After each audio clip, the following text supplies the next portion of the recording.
俄乌战争使用真侪无人机进行攻击，立陶宛伫7月底嘛，互2只罗西亚无人机攻击，所以立陶宛的国防部伫9间学校开无人机的课程，望讲当提早来培养未来军队需要的人才。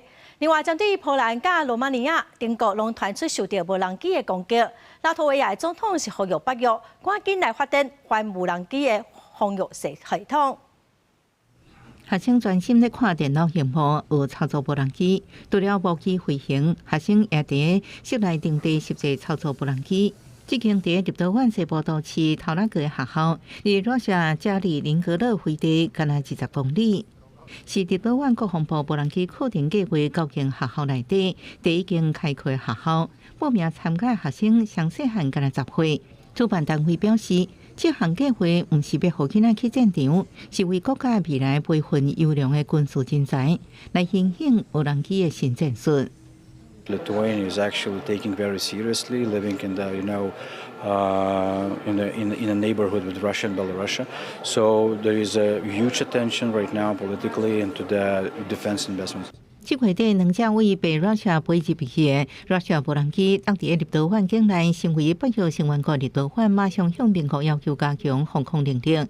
罗西亚伫这个月7日空袭乌克兰，真正者攻击无人机入侵波兰领空，和波兰甲北约防空部队拍落。这是罗西亚甲乌克兰战争以来北约成员国第一摆开火。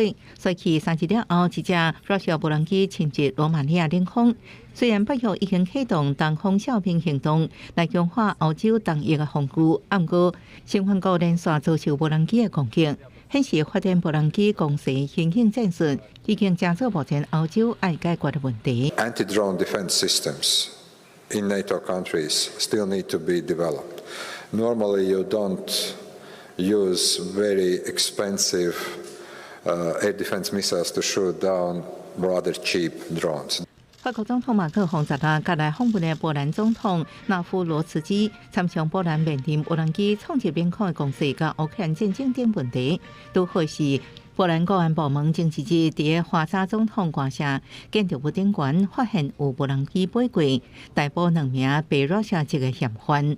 公司新闻张淑芬报道。